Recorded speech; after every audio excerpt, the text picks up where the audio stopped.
right, everyone, welcome back to episode 80 of the Hops and Bops podcast. I am Tom. I'm Joe. I'm Mike.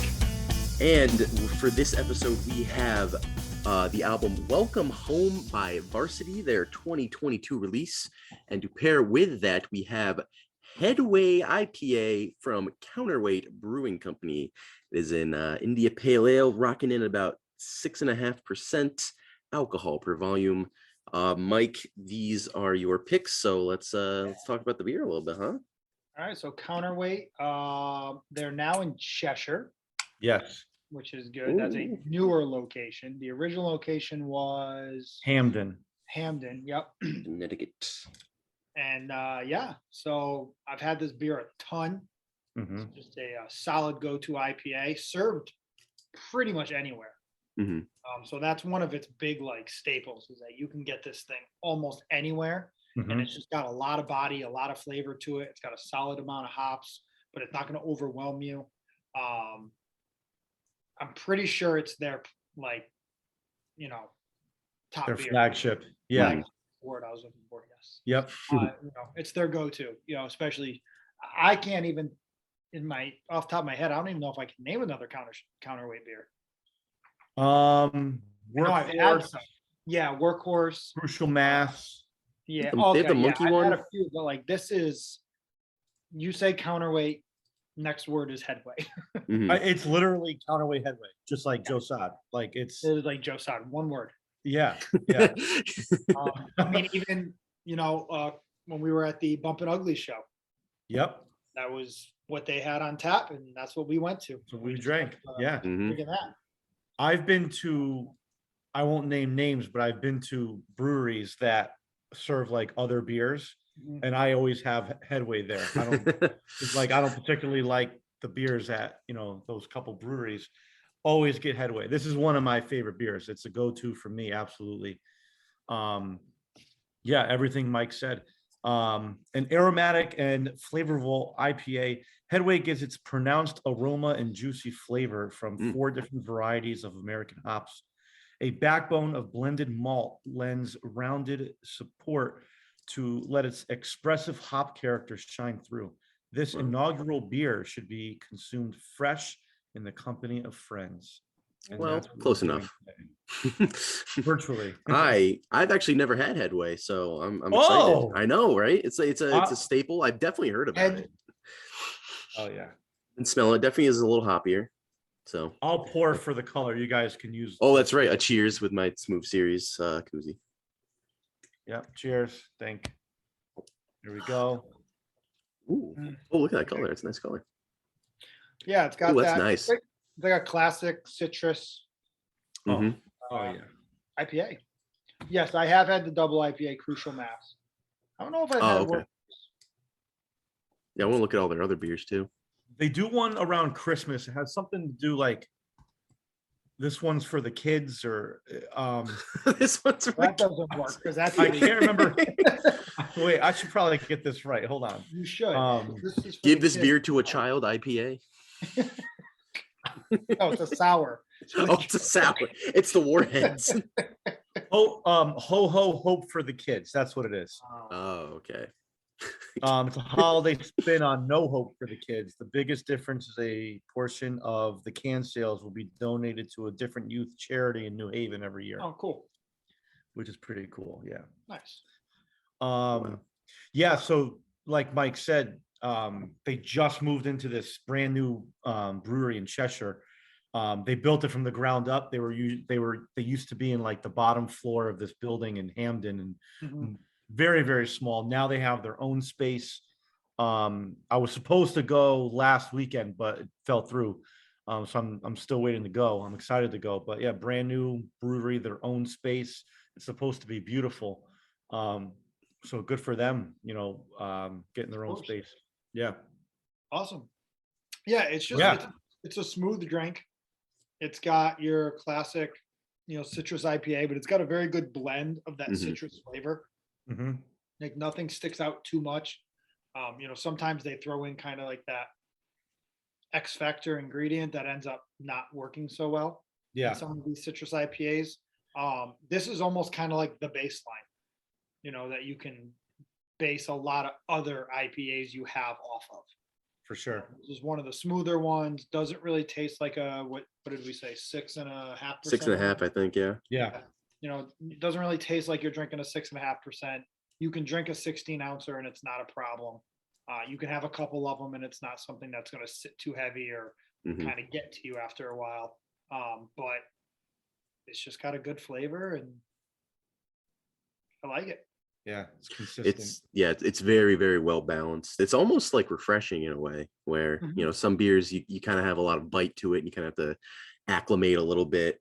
It's got a good choke down the first couple sips. Exactly. Yeah. We've done a couple on the show where it's like, oh, well, then you kind of get used to it and you're like, all right. This one it's from the first sip, it's smooth to go. It's got a good balance. You've got that hoppiness in their choices, but it's not overly hoppy like some other beers. Definitely smooth is the first thing you think of when you're drinking a Headway. Yes. Bah. Delicious. That's my brav approval. Gotcha. Cool. Yes, yeah. I'm excited to be sipping on this for the rest of the review. Yes. And, we're gonna mix it with VRSTY, VRSTY. No vowels in this house. No. Well, why? Sometimes why. Sometimes why. All right. I'll give it to you. I guess if they took the Y away, it would just be versed. Versed. Yeah, which doesn't sound like versed. No. So German. I first heard these guys listening to Octane on Sirius, and the song "Closer" was the first single that I heard, and kind of caught my attention. And then I do this a lot. I'll hear a song, I'm like, "Oh, that's a really good song," and I go, "I should listen to that album," and then I forget. And I don't know what one day made me just like want to listen to something different, something new, and I was like, "Oh, that VRSTY song came out. Let me check out the album." And then I found out it was a newer release. It was released this year, 2022. January. Yeah, right in January. So it was kind of like a fresh, thing to hit up. And the only song I had heard was Closer. So I put it on and it was kind of like a new, refreshing, for me at least, kind of sound. I'm always looking for something different, like within that rock genre, something that like puts that band a little bit apart. But yeah, it's 14 songs, pretty heavy all the way through. It's got a couple of songs that dial it back a little bit, and then it ends on a ballad, which we'll talk about when we get there. It's only 48 minutes, so it's not like overly long. And yeah, the first song, I think it starts off kind of kicks you in the ass right off the bat. Opens up with some of these sounds effects, and then just his vocals for me are like the standout part. I just think he's got a very different voice that almost shouldn't fit the music, but it does. Yeah. And that's kind of what I like about it. The first thing I thought of when I heard him singing all his different parts, I was like, this guy sounds just like Chester Bennington to me. Yeah, he got a yes. Yeah. Like the same kind of like screaming and then the singing, like that kind of balance. I wonder, like, if Linkin Park, rest his soul, Chester was still alive, and if Linkin Park still did music like this, I feel like this is what they would evolve. They'd be a good tour together. Oh yeah, kind of a deal. I got you. Yeah. So, go ahead. No, I mean, I just wasn't a big fan of it. I mean, that might be part of the genre, but it just felt like someone took Linkin Park and put him in like a cryo chamber for like 20 years. And then they were like, okay, it's 2003, put out a Linkin Park album. And I'm like, all right, we got it. Which isn't a bad thing, but I'm not the most biggest fan of Linkin Park in general.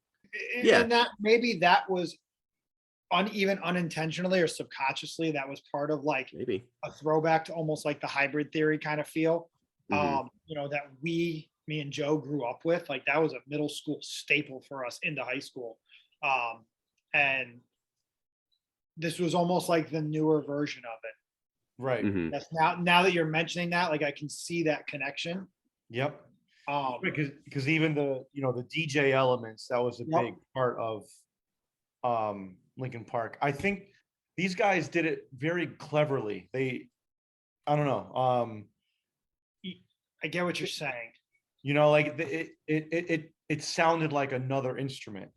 And Even then, in this song, there was a part where he goes to like yell and it goes da da da, and then keeps Yeah. going, and it sounds Right. like the band just kind of hit a stop, but really Mhm. it was that DJ aspect, like cutting, yeah, which was kind of cool. yep, yeah. I mean, Finesse started off, you know, with a strong hit. It wasn't my favorite song. I liked a couple of the later songs.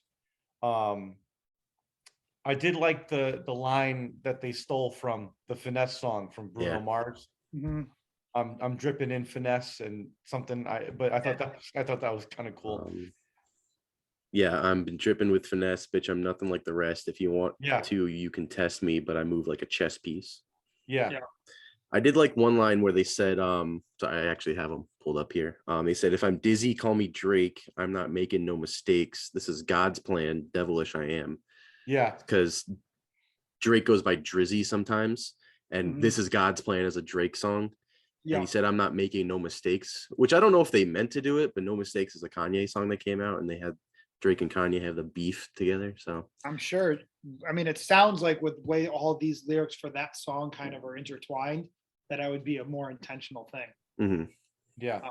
And then they also featured the band Notions, which is Yeah. like a new metalcore Texan quartet. So Excellent. Okay.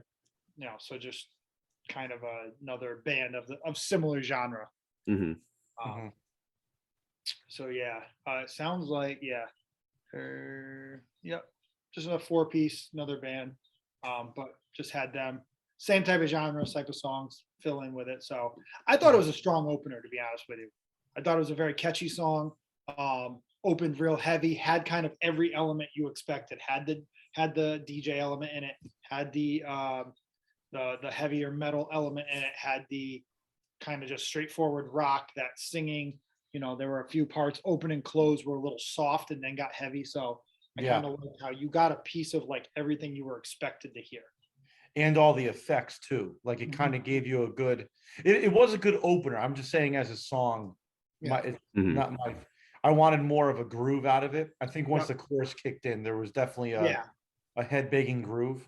Yep. A couple of the other songs later on gave me that impression, which I liked a little more. But yeah, I know I like one of the shining moments for me on the album overall is the effects, like how they used the effects, like on the guitar, on the vocals, on everything. It wasn't overpowering. It was just enough, in my opinion. Next song, Soul. I like this song. I fucking love this song. Yeah. Mhm. Kind of that little like Southern country intro for a second. The snare. And then the chorus is just fucking like, yes. Yeah. And then he gets those little like, he gets that falsetto and it's just Clear. spot Yeah. on. Yeah. And then I just love it. Yeah. This song, there's really no miss for me on this song. This is a great song. Yeah, this is one of my favorites on the album as well. Mhm. I can actually agree with you. Voice works very, Yes. very well with this song. Mm-hmm. And then during that chorus, when they go, "I've got soul," like it sounds like a female with him. Like I'm sure it's not. I'm sure it's just like, It's probably some sort of like harmonizing effect. Yeah, I think they but just it shifted him sounded up an awesome. octave. Yeah. Yeah. Or whatever it is. But yeah, I like And I later love when they that break right it down. before- Yep, right before the second chorus, it just stops and goes, "Fuck them." Yeah. And comes back in. Yep. This song drove. I Mhm. don't quite know where you would put Finesse if that didn't open the album, because it does sound like your quintessential opener. But if this began the album, like that would have been awesome. This is a really cool song. And it's there are some cheesy moments throughout this album, I think, for me. Yep. Yeah. This isn't that. I think they used the cliche like rap rock and the DJ elements perfectly for this without overdoing it. Like this is just a solid rock song without overdoing anything. Yeah. Yeah. I feel like some of the songs particularly Breakdown. later in the album, kind of ride a bit too heavy on the coattails of Linkin Park. But I think this Yeah. one this is where they start to form their own sound a little bit more. Yes. And I like the song a lot. Yeah, this is probably my favorite. Yeah, agreed. And that breakdown too, with just that little bit of electronic in it, but it's just heavy. Yep. Yeah, some kind of ambient, whatever it is. This is just a great song, top to bottom. Yeah. Agreed. So Was this a single? So I know you said Closer. I think right now all I've heard is Closer. I'd have to look. This was a single. This was too. Yeah, it was Closer, Soul, Finesse was a single. Okay. Sick, was that on this album? Yeah, Sick was a single. Oh, they did a cover of Montero, Call Me by Your Name. I didn't know that. Oh, that'd be interesting. That's like the new thing now. Everyone's doing covers. Yeah. That looks like it is it for singles though. Okay. The effects they put on that guitar riff during the chorus is just it's really cool. Like, oh yeah. I personally thought it's risky to make an album like this in this day and age. I just think music is just past this in a mainstream sense. But I mean, they're owning it, especially with a song like this. Another thing I thought was interesting, not specifically centered around this song. The 4 singles were the first 4 on the album. So Finesse, Soul, Closer, and Sick were the only singles. Yeah. And so, we talk about album layout or track list layout all the time, but like, kind of interesting to see like why they would just, front load the album so much. I think we're at a point now where I hate to say track listing doesn't matter. It's true. But track listing doesn't matter. Yeah. Fair enough. Because people are going to listen to the songs they want to hear. Even when we were kids with a CD, you could sit there and skip. Right. But it wasn't convenient. So it still kind of mattered that you wanted to listen to a song, you played the album. Back when you had a vinyl or a tape, you had to listen to the album. Trying to get to somewhere was a pain in the ass. Now, doesn't matter what you're going to do. You don't even have to buy the album. You can just buy the song. You don't even have to buy the song. You just stream it. You just listen to an ad for free. Yeah. You don't even have to pull the album up. You just search the song and it's there and you queue it up. So I don't really know if it's necessarily as, comparing like this album to say like Elton John album we did, the track listing for that would probably make more sense than the track listing for this, because who the fuck cares? Yeah. Right. I just thought it was interesting coming from a perspective of someone who hasn't listened to the album. I personally thought it was just very front loaded with some of the songs. But I mean, maybe that's just me, but. No, I agree, Tom. It's interesting that the first 4 were the singles, because that was kind of my, not I want to say breaking point, but kind of after that, it started to sound very repetitive. Yeah. A couple of songs had a lot of the same like melodies and things like that. And when you're a band that has this kind of sound, it's hard to deviate from that, which is why I love Soul so much, because it maintained all those elements while bringing something new to the table. And honestly, I think it was that snare drum riff, like, like that was that kind of the driving. You don't expect to hear that on a kind of modern rock metal album. Right. That kind of, it's, if you haven't heard the song out there, but if this song, people listening, but it's kind of like 3 Doors Down. What's the song we play? Kryptonite. Like that's the kind of groove that it has for the verses in the intro. You don't often hear that now. And then we move on to Closer. Yep. For being what I would consider like, it's the first song I heard on the album. And in my mind, listening to that song, that's like the radio single. It sounds, I mean, it is. But I got to be honest with you. Yeah. I think it's a good song. Yeah.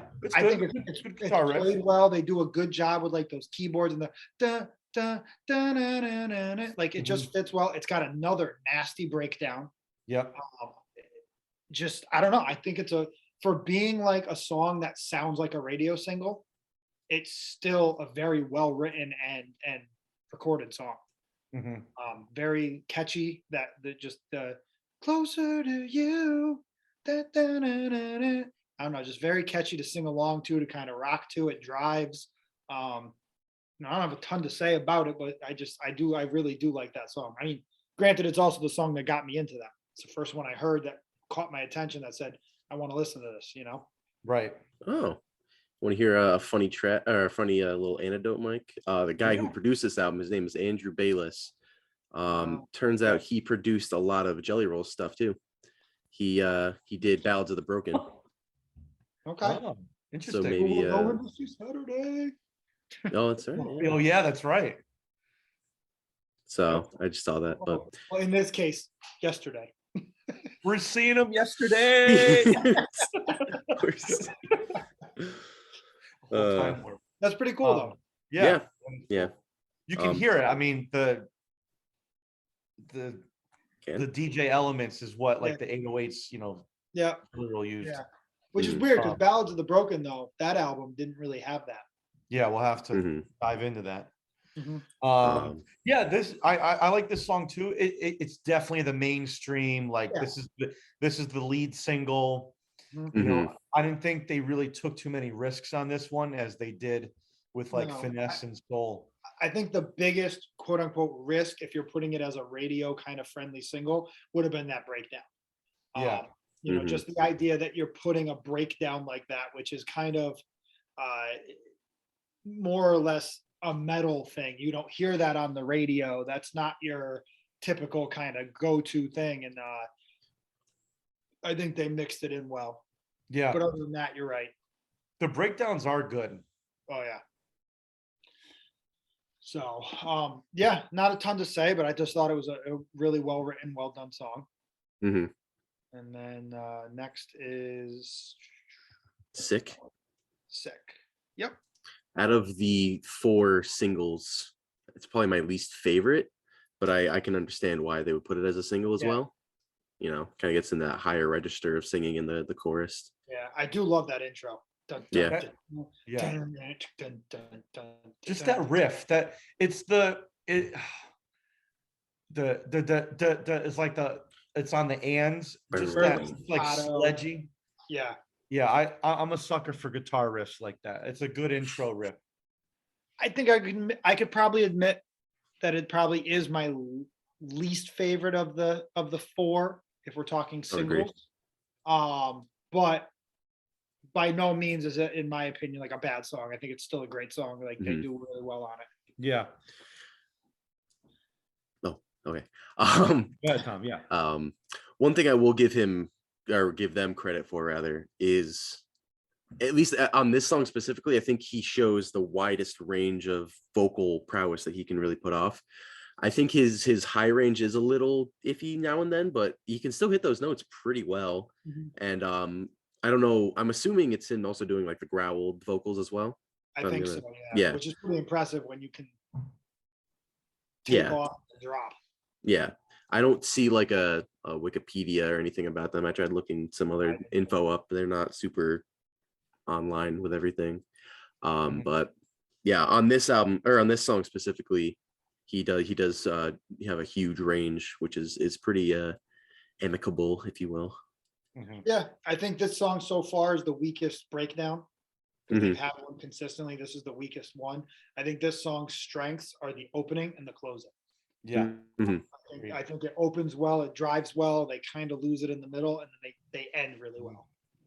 His vocals on the chorus aren't bad either. No. Very strong, very forward. Yeah. I will say by now it's starting to get very formulaic, like this early. Yeah. I'm looking at the progress bar on Spotify down at the bottom, and I just happened to notice when the breakdown came in, and it was like the exact same place as Closer was. So they're getting into that like verse chorus breakdown chorus ending. 2-minute breakdown of the 2-minute mark. Yeah. It's just the genre, but it for having 10 songs left on the album, it's like, all right, where are they going to go? Yeah, I hate to even admit that it's music now. Like, yeah, I hate to, Yeah. it's not even the genre. It's just a lot of music is just getting very formulaic because that's what people want to hear on the radio. It's like they almost don't want to listen. They want it to just like be there. Yeah, exactly. Oh, this song's on. And then how many people, I mean, even at live shows or wherever, how many people tune out by the time the second verse comes in? You heard your first verse, you heard your chorus, you're all set. Like, you know, that's why DJs are so popular at like nightclubs and bars and shit, because they play what's needed and then they move on. But I noticed now, like in modern radio, we've talked about this a lot. Like they're taking out like the last like chorus repeat or a bridge or a solo. It's just verse, chorus, done. And it's like 2:30. And you know, that's just where it's going. A lot of pop songs, like that new one by 24𝙃𝙃𝙤𝙀, In My Head. It just came out. Yep. It's like 2 minutes, 30 seconds. Like it's just verse, chorus. And that it's like, where are we going to be in 10 years? Just a quick verse and that's it, you know? Just one sound wave. This is my new song. All right. That song is. But yeah, all right. Get into like Paranoid after that. This is where you get out of the singles. And then all I gotta say about this song, I think the chorus is catchy. The chorus, again. There's not much to it. Once again, 2 minutes, Joe said. They hit like their quote unquote breakdown bridge. Yeah. Whatever you want to call it. And then they're back in. Other than a catchy chorus, I think this is a pretty mundane song. Yeah, it's just kind of there, you know. I think the tempo doesn't lend itself well. It's kind of that in between where you kind of want to rock to it, but it's not really fast enough, and it's not really a ballad. Right. I wouldn't label it as a skip, but it's definitely not my favorite. It's in the it's in that gray area. Yeah. But yeah, it is a pretty catchy chorus, has a good melody. I agree with that. And then he does a pretty good job at the very end. He jumps up and he hits a few high notes, repeating the chorus. He jumps like an octave, which I thought was just, again, a good show of his range. And then you kind of have that fade out with the feedback, which is a little strange because then the next song comes in and it starts like super slow. This is like the ballad. But the feedback didn't, like, if that feedback kept going and the ballad came in, but the feedback like goes and stops and then like the ballad style, it just was a very strange transition to me. It's like you want to expect that to lead into the ballad. Choruses definitely seem to be their strong suit. Chorus and breakdown for most of their stuff. And I don't know if it's the vocals. I don't know if it's the driving drum beat, you know, because even Never Again, it's not a bad chorus. It's a catchy little song. I find myself singing along to it, but the verses are kind of forgettable. Yeah. A little bit. The choruses, I mean, the verses sounded like almost like a country, like, all right, you know, with the acoustic guitar. Just get to the part everyone knows. But the one thing I got to say is too that the drummer helps this band out a ton. He is good. Very good drummer. Even in those slower verses, you hear him. Like he's just adding these extra notes and these extra hi-hat rolls and stuff that kind of keep the song driving, even when it's like almost trying to die. Right. Yeah. He's just got a very punchy rhythm to it. Yeah. I feel kind of like a bad reviewer because I don't really have much to say for the rest of the album. I mean, it's pretty much. We'll swap positions. We're definitely gonna be swapping positions. I might go do laundry. I mean, there's a couple songs left in the track list that I think stand out a bit more, but like I said before, it is a bit more front-loaded of an album. You know, we're starting to get more into the middle and the back section, and they all start to get a little, like Joe said, a bit more formulaic. you know. But I mean, the performances are pretty solid. I've got nothing wrong with them. It's just, you know, once you hear it, you kind of get what the most of the other side is going to sound like. And I just wish, again, like, because we're not reviewing them as singles, we're reviewing them as an album.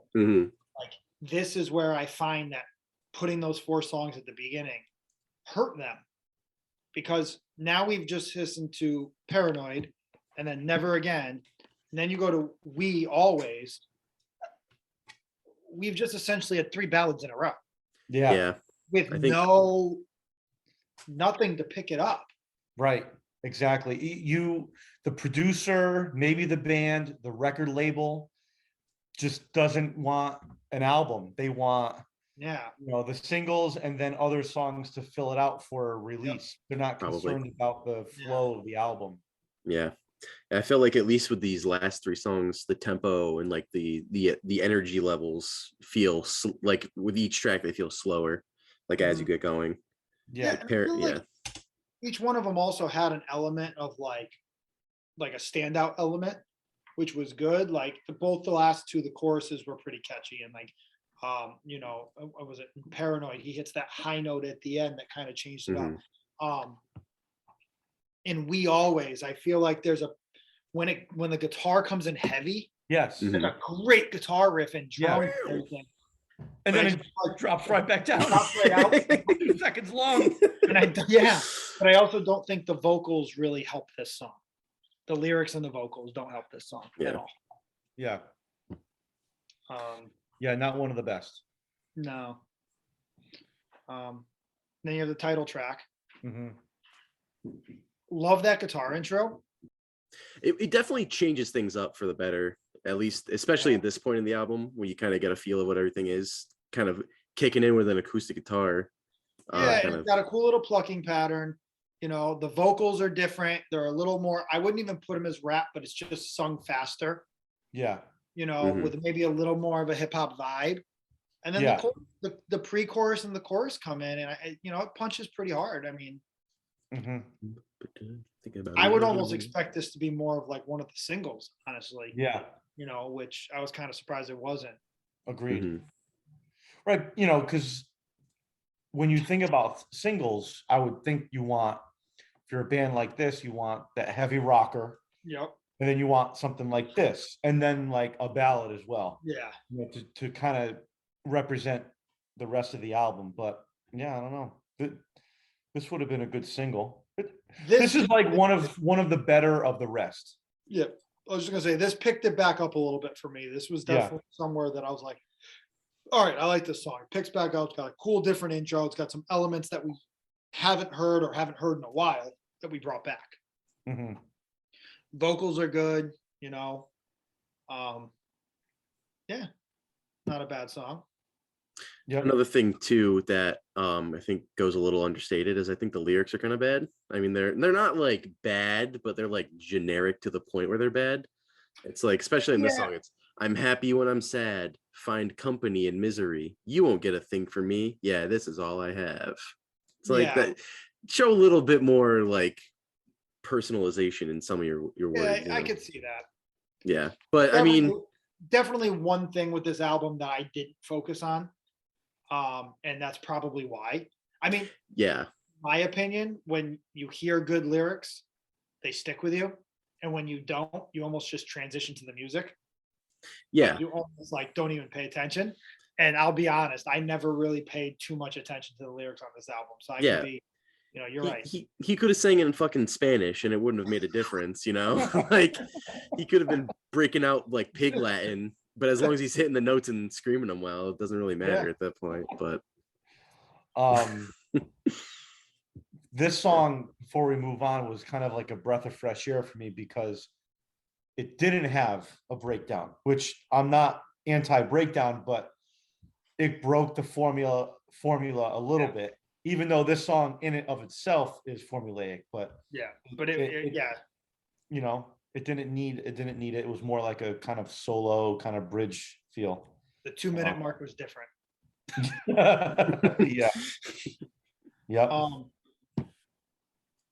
The Diamond in the Rough coming up, Lovesick. Lovesick underscore. Very good song. I love the chorus. Thought it was catchy. Thought it had a good riff, drove well, kind of like a 1 through 4 in the latter half. Yeah. This definitely picked it back up. Good, like punching intro riff. Feel it too, no, feel it too. That kind of echoing chorus, just catchy. Those overlaps, and I don't know. I like the song. I thought this was a pick me up. The last song was bringing it back. I think this really did well. I thought vocally he hit some great notes there. I don't have a lot to say, but I like it. I thought this one sounded a little bit poppier, if that. I mean, some elements and some of the production choices and some of the singing styles, but I mean, they were subtle. It wasn't. I mean, in a whole, obviously it's stuck to their original sound, but at least kind of had that little tinge of poppiness in some of the verses. I do like how too in the end they bring back the breakdown. It's a little different of a type of breakdown though, and vocally he just sings out "lovesick." That's all he says, but he just fucking growls it, and it's just, again, you go from these high vocals to this dude that just comes out with these balls of like. Oh yeah.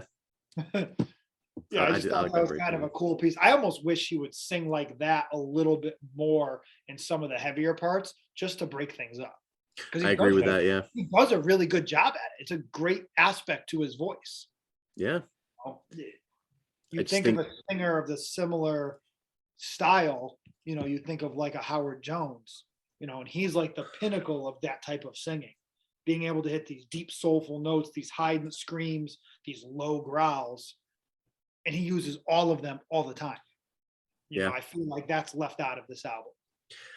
I wonder too if they were going more for like a poppier sound, if they kind of strayed away from some of those scream vocals, because I don't know, maybe they thought they would scare off some new listeners, or if they are trying to go for that, I don't know, that kind of era sound of like a Linkin Park. Maybe they didn't want to lean too heavy into the growls, but I agree they should have done that, because he does have a relatively solid scream, growl vocals, whatever you want to call it.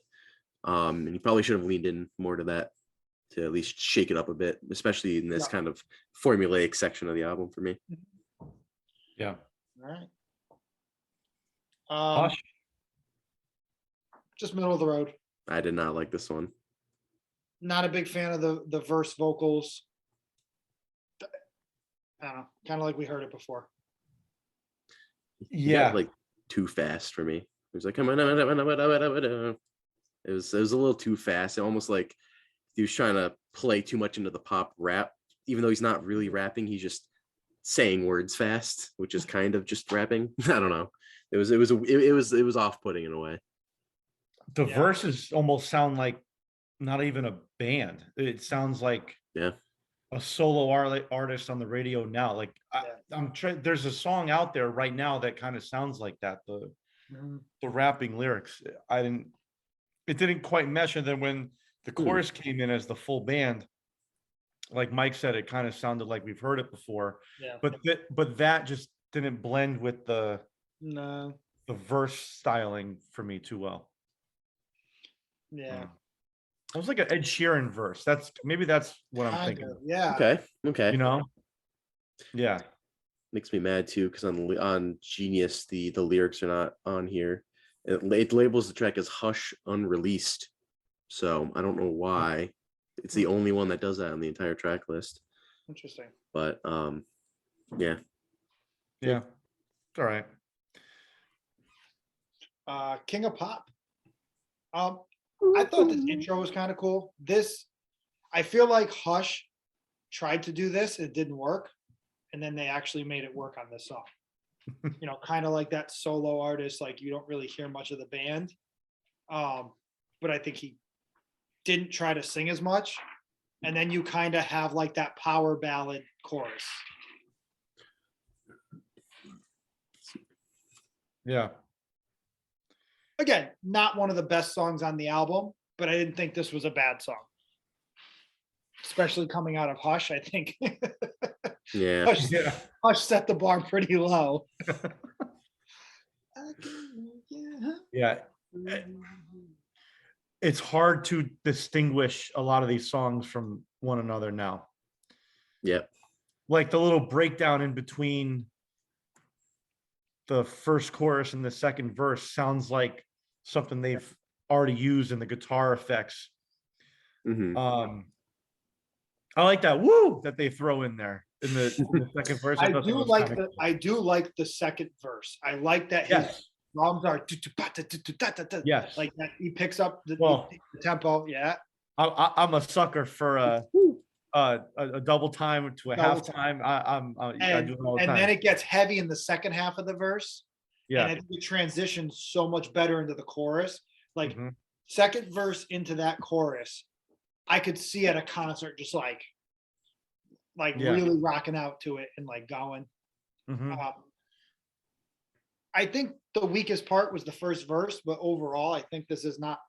Again, the breakdown sounds just like the others. Yeah, it is very repetitive, but I thought this was a good song outside of like that first verse. Yeah, I picked it up. To end the album the way it did was one of my biggest disappointments. It was just and then it was like a balloon slowly losing air. This is the I'm so torn about this last song. 11 a.m. Yeah. Okay. I don't mind the piano ballad.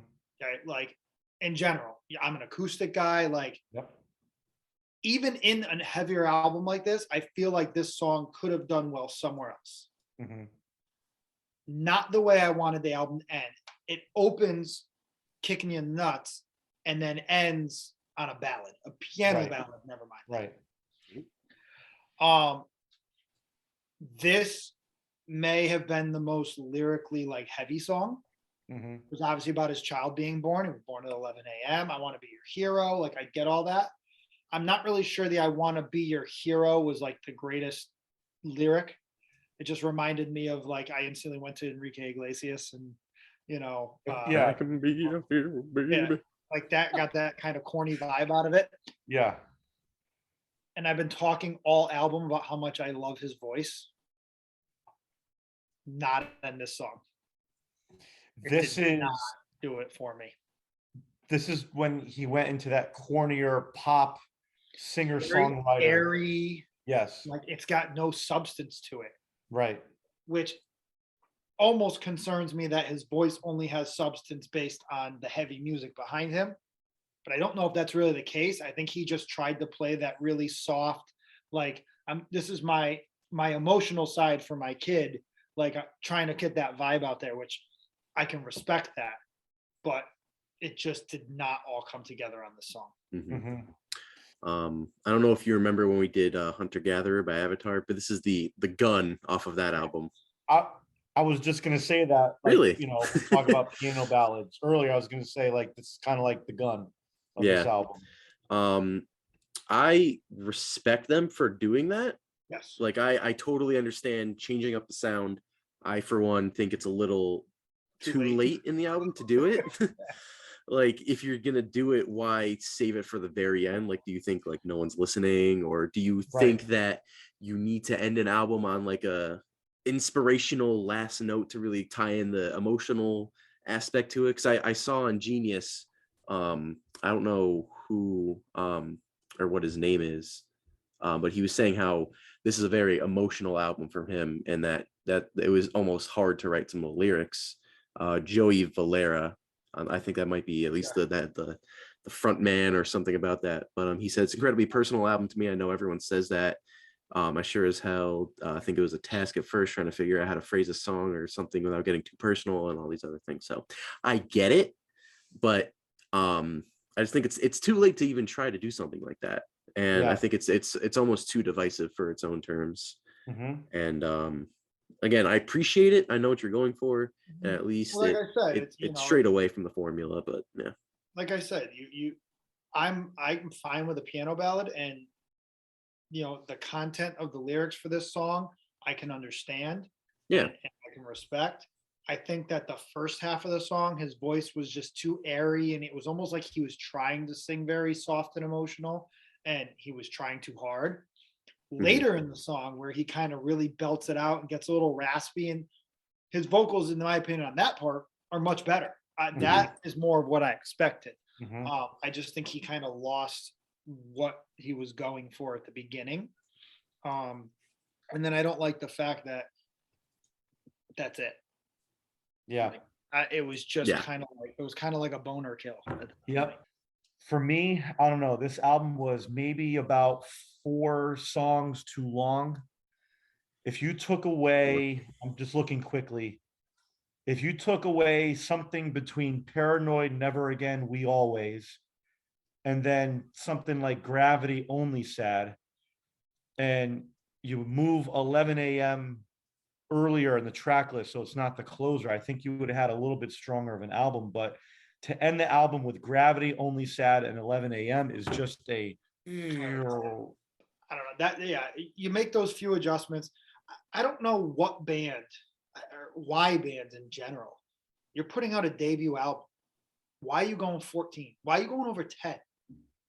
9, 10. You took the words right out of my mouth. Yes. Maybe 11 songs. Nobody knows who you are. Right. Like, fucking get out there, bang it, and then make them want that second album.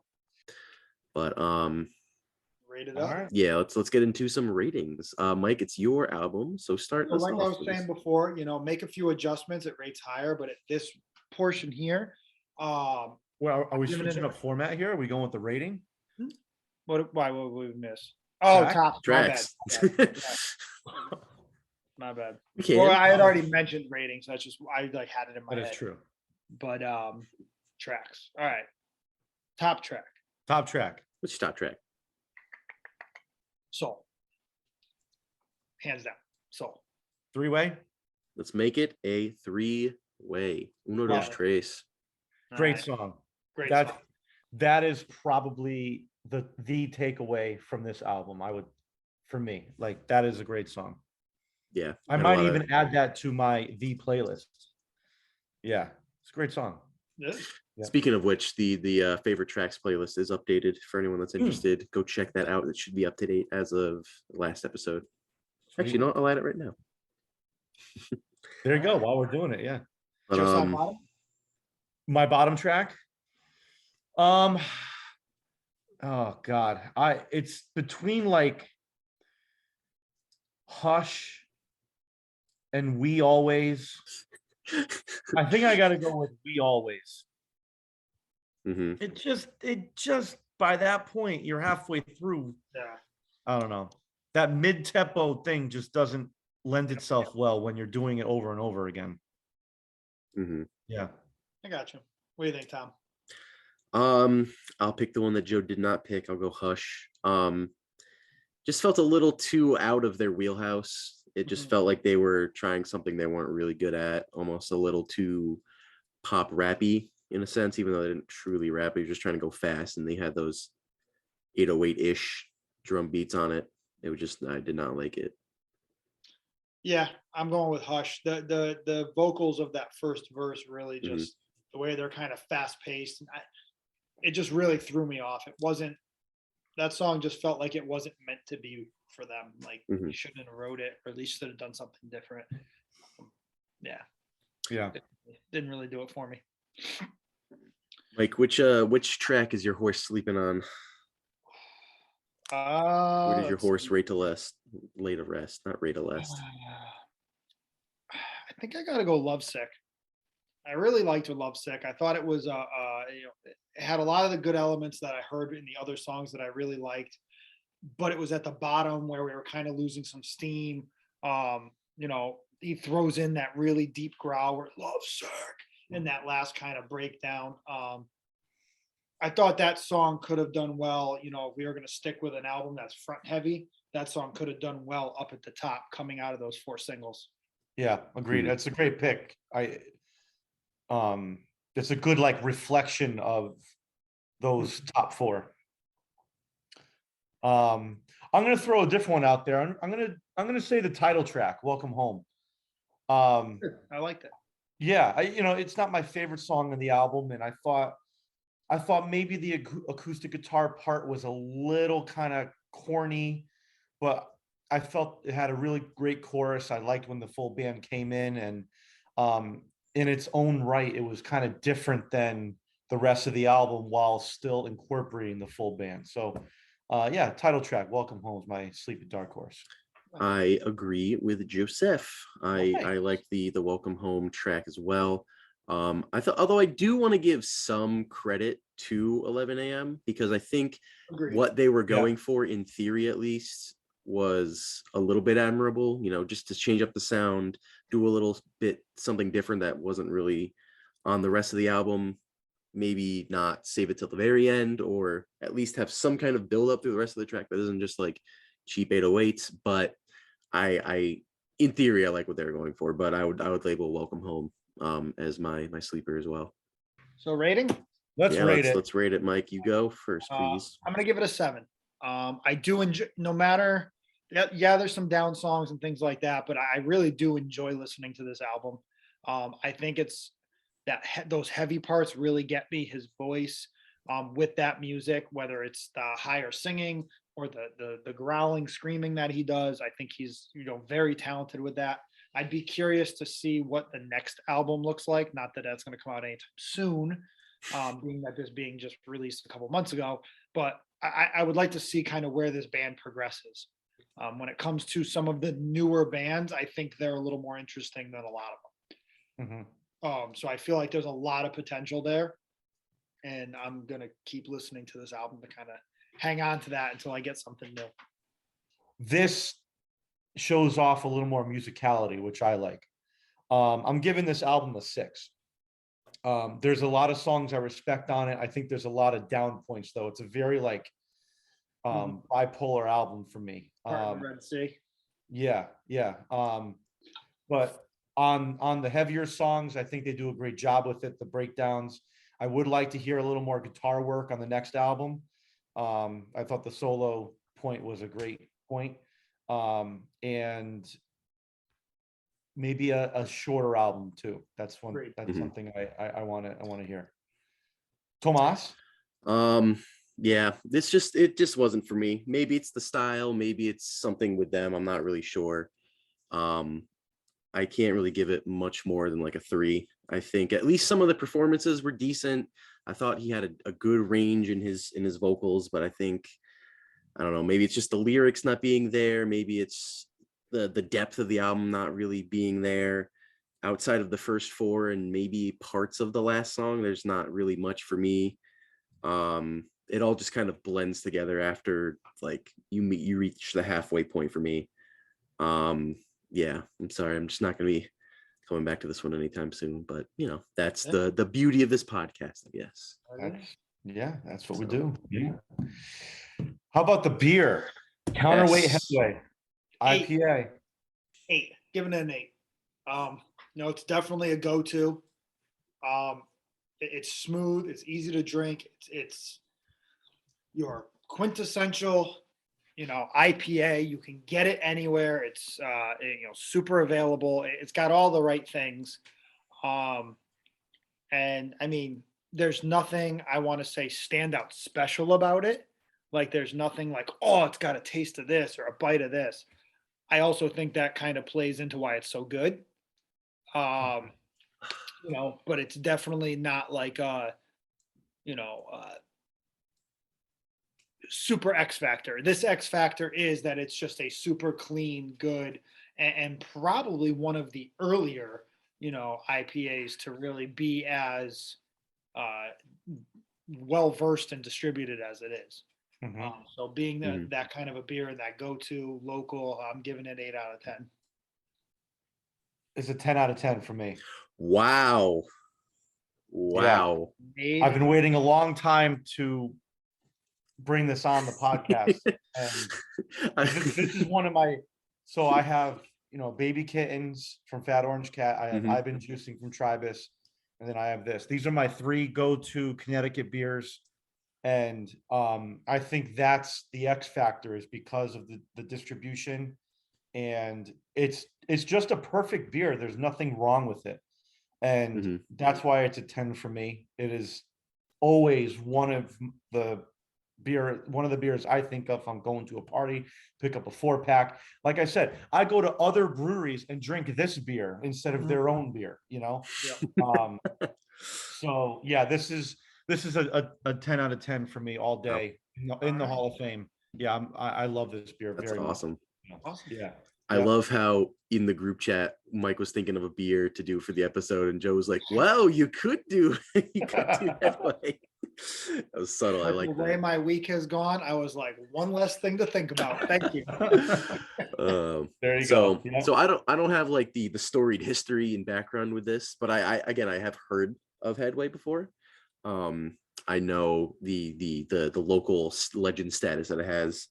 But for a first sip enjoyment, I really did like it. Like I said before, it's smooth. It's this might be controversial. This is like if Heady Top was good.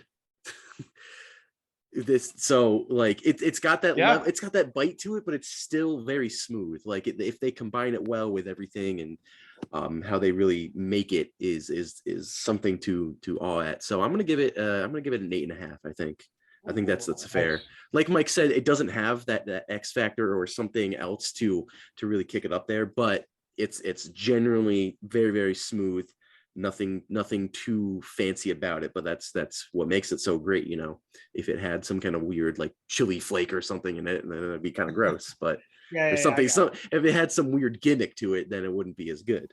So yeah, definitely a very solid one. So let's give them some shout outs, please. Shout it out. We have counterweightbrewing.com. Check out their website. Very well versed.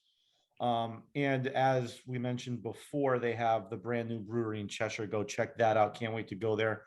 On Instagram, they are Counterweight Brewing Co.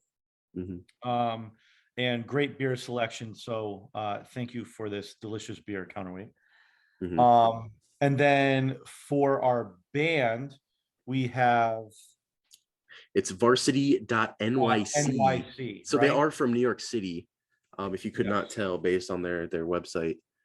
All right. Either way. Cool. Next up, episode 81. 81. It's my choice. I'm bringing to the podcast the latest Tame Impala album, the Slow Rush.